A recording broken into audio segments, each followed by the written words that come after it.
খাবারটাও ভালো লাগেনি। টেস্ট অসাধারণ, রান্না কিন্তু খুব ভালো।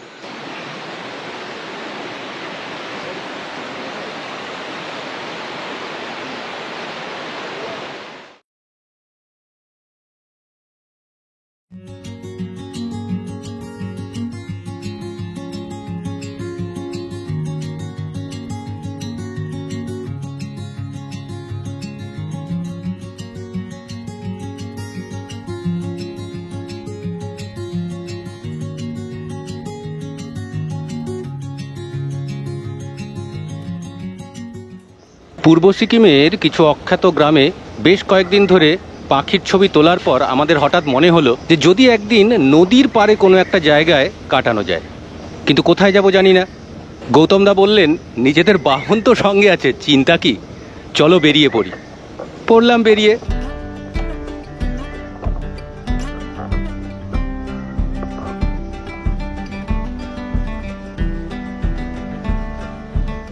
রোরাথাং ব্রিজ ক্রস করে নদীর পাড়ে একটা ছোট্ট চায়ের দোকান দেখে বেশ ভালো লেগে গেল।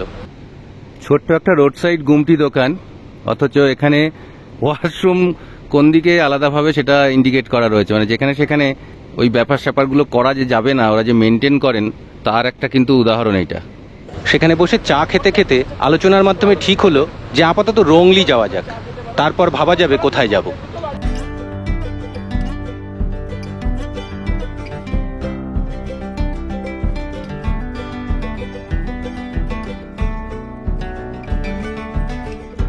আগে বেশ কয়েকবার রোলেপ যাওয়া ছিল, সেটাও নদীর পাড়ে, তাই রংলি বাজার থেকে রোলেপের রাস্তায় ধরলাম।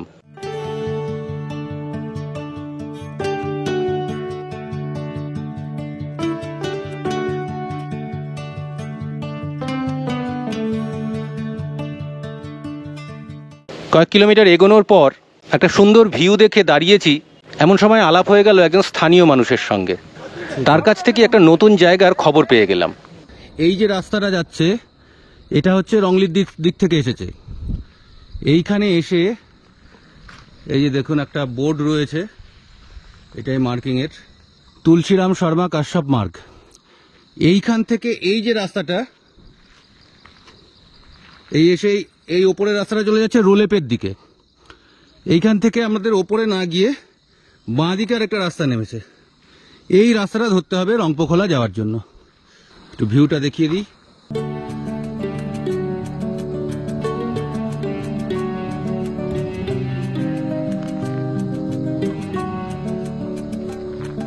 সেখানে হোমস্টে আছে কিনা জানি না, হোমস্টে থাকলেও তাতে জায়গা এখন আছে কিনা তাও জানি না, কিন্তু বাহন তো সঙ্গে আছে, চিন্তা কি। এগিয়ে চললাম রংপোখলার পথে।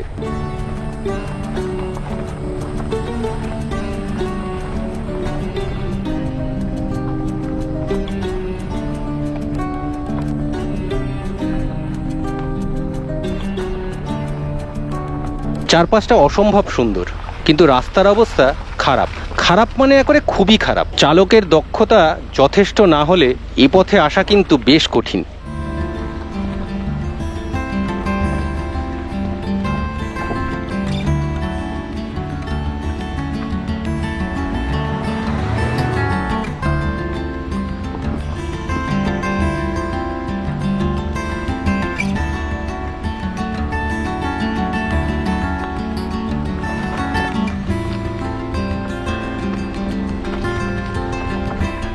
কিন্তু চারপাশটা এত সুন্দর, প্রতিটা গাছে ঝোপে ঝাড়ে এমন সব আকর্ষণীয় পাখি যে রাস্তা খারাপ সে কথা আর মাথায় রইল না।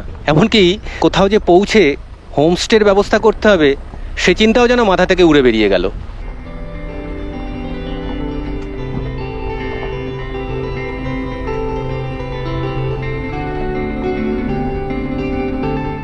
যথেচ্ছ থামতে থামতে পাখির ছবি তুলতে তুলতে দিনের মধ্যভাগ পার করে একসময় এসে পৌঁছলাম নদীর পাড়ে।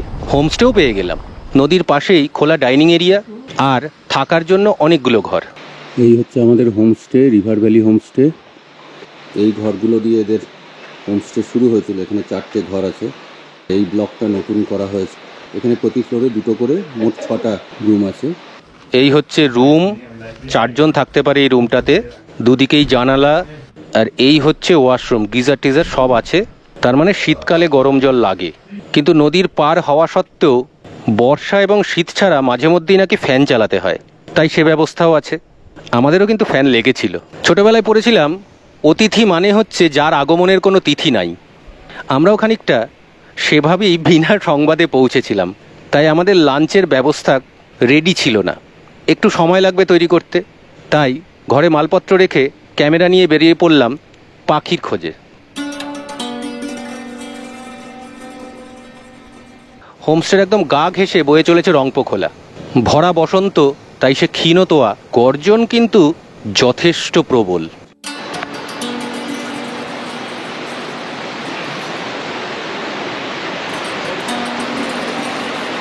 আরে কই হে, এসো এসো, পিছিয়ে পড়ছো কেন? এসো এসো এসো।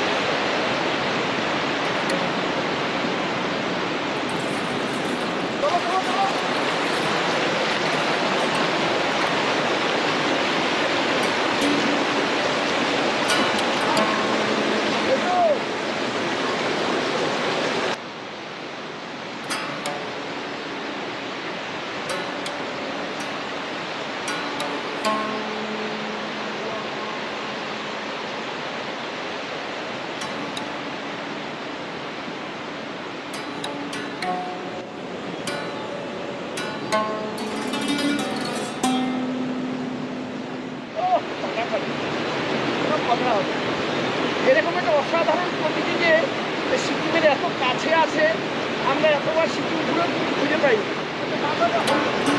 অনেকক্ষণ বেশ কিছু পাখি দেখা এবং তাদের ছবি তোলার পর লাঞ্চের ডাক এলো।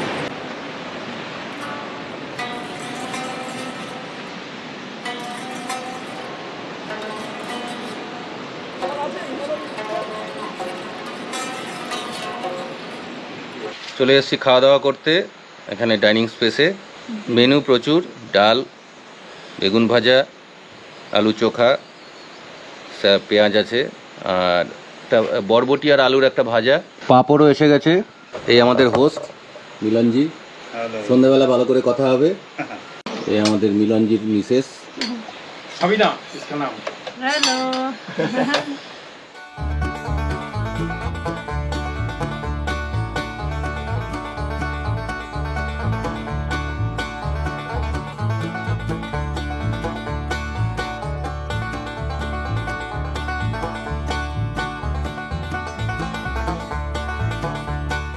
ও এখন প্রচুর খিদে পেয়েছে, খেতে দাও।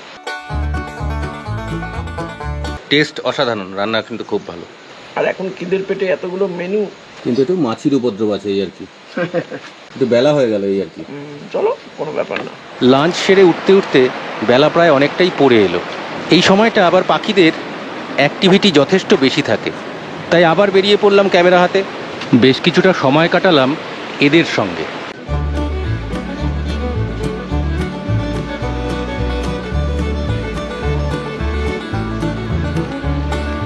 অনেকক্ষণ পাখির পেছনে দৌড়ঝাঁপ করে দিনের আলো যখন প্রায় নিভু নিভু হয়ে এলো, ক্লান্ত হয়ে বসে পড়লাম নদীর পাড়েই।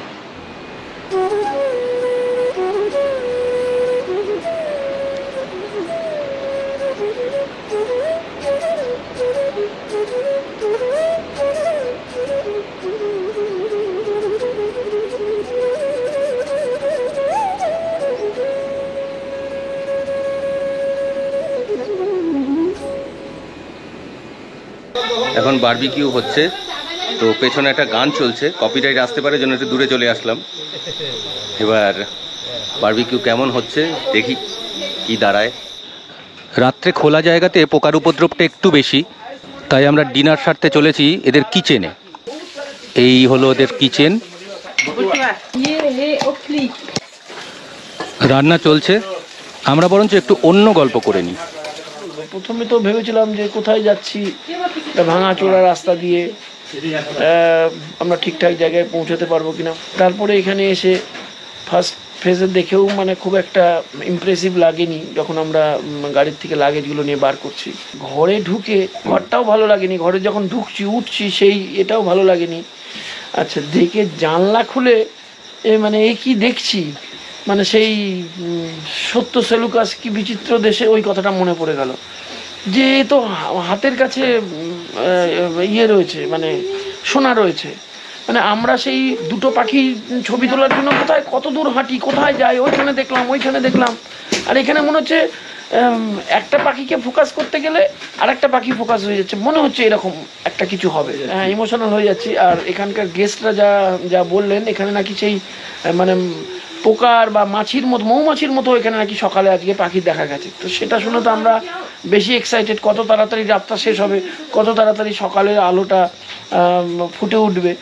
আর যদি আকাশ ভালো থাকে তাহলে আর আমাদের পায়কে ক্যামেরা গলায় নিয়ে বেরিয়ে পড়বো সকালে, চা খাওয়া হোক চাই না হোক, আগে ক্লিক তো করি, তারপরে দেখা যাবে।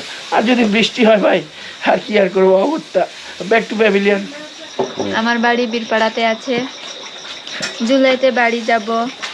মিলন শুধু হোস্ট নয়, ভালো কুকও বটে, কিন্তু রুটির বাইরে কিছু বানাতে পারে কিনা আমি জানি না। मैं थोड़ा बहुत बनाता हूँ, लेकिन उतना काम चलाने का मेरा वैसे ही पूरा बनाता है। मैं सिर्फ रोटी बनाता हूँ ऐसा करके। बस हो गया।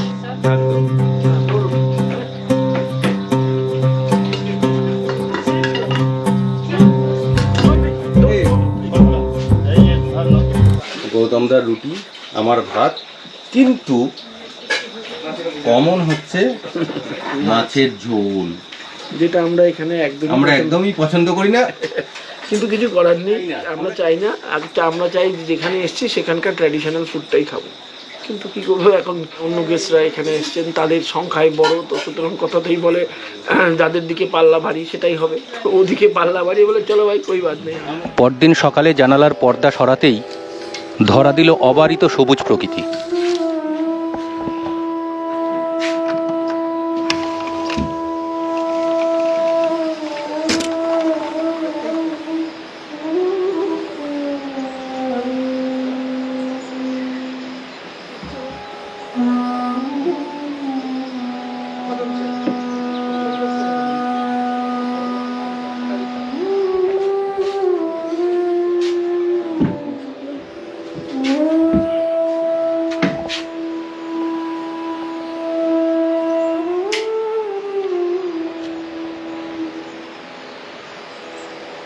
প্রচুর পাখির ওড়াউড়ি, ঘর থেকেই দিব্যি সুন্দর পাখির কিছু ছবি হলো।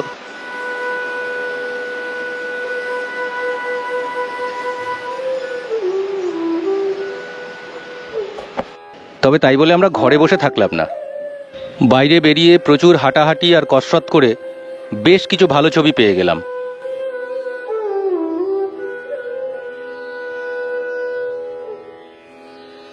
তারপর বেরোলাম একটু গ্রামটা ঘুরে দেখতে। গ্রাম বলতে জাস্ট 2-3টে বাড়ি।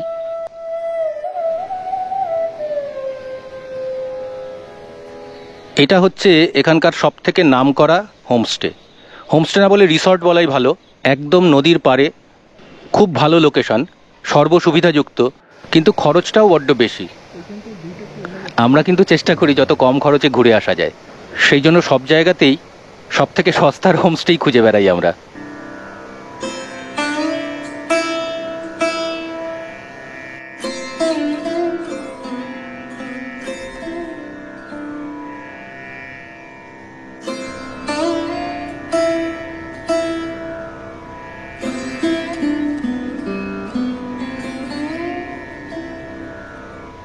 এটা আরেকটা হোমস্টে।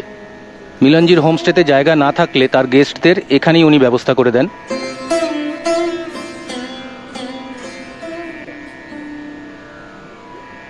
এটা হচ্ছে পুরনো ব্রিজ, বর্তমানে পরিত্যক্ত। এখন এই নতুন ব্রিজ দিয়েই যাতায়াত হয়। এবার আসি সব থেকে গুরুত্বপূর্ণ অংশে, কিভাবে আসবেন আর খরচই বা কত। আংশিক পথনির্দেশ তো ভিডিওর প্রথম দিকেই দিয়েছিলাম, এবার আরেকটু বিশদে বলি। শিলিগুড়ি, রংপো আর রংলি থেকে এই জায়গার দূরত্ব স্ক্রিনে দিলাম। শিলিগুড়ি থেকে যদি কেউ রিজার্ভ গাড়ি করে আসেন তাহলে খরচ পড়বে মোটামুটি 4000 টাকার মতন। সেক্ষেত্রে একদম শিলিগুড়ি থেকে হোমস্টে পর্যন্ত একই গাড়িতে চলে আসা সম্ভব। আর যদি কেউ কম খরচে শেয়ারে আসতে চান তাহলে শিলিগুড়ি থেকে রংপো পর্যন্ত শেয়ারে আসতে হবে। সেক্ষেত্রে খরচ জন প্রতি 350 টাকা। তারপর রংপো থেকে রংলি পর্যন্ত শেয়ার গাড়ি পাওয়া যায়, সেক্ষেত্রে খরচ হচ্ছে 100 টাকা জন প্রতি। কিন্তু রংলি থেকে হোমস্টে পর্যন্ত বাকি 9 কিলোমিটারের জন্য গাড়ি আপনাকে রিজার্ভ করতেই হবে, সেক্ষেত্রে খরচ হচ্ছে 500 টাকার মতন। ছোট গাড়ি যায়, 4 জন আরামসে যেতে পারবেন তাতে। আর যদি কেউ রংপো থেকে একদম হোমস্টে পর্যন্ত গাড়ি রিজার্ভ করতে চান, সেক্ষেত্রে খরচ পড়বে 2500 টাকার মতন। এবার বলি হোমস্টে থাকা খাওয়ার খরচ। এখানে 2 ধরনের রুম আছে। নর্মাল রুম যেগুলোতে আমরা ছিলাম, সেখানে খরচ হচ্ছে 1000 টাকা জন প্রতি থাকা খাওয়া সহ। আর এক ধরনের রুম আছে যেটা ওদের কথায় ডিলাক্স রুম, সেখানে থাকা খাওয়া সহ জন প্রতি খরচ 1200 টাকা। আমরা যখন গিয়েছিলাম ডিলাক্স রুমে তখন গেস্ট ছিলেন, ফলে সেই রুমের ভিডিও আমরা করতে পারিনি। তবে যতটুকু শুনেছি যে ওই রুমগুলো আমরা যে রুমে ছিলাম তার থেকে একটু বেশি সাজানো গোছানো, একটু বেশি ফার্নিশড, এটুকুই যা পার্থক্য। হোমস্টেতে যোগাযোগের নাম্বার পাশের স্ক্রিনে দিলাম।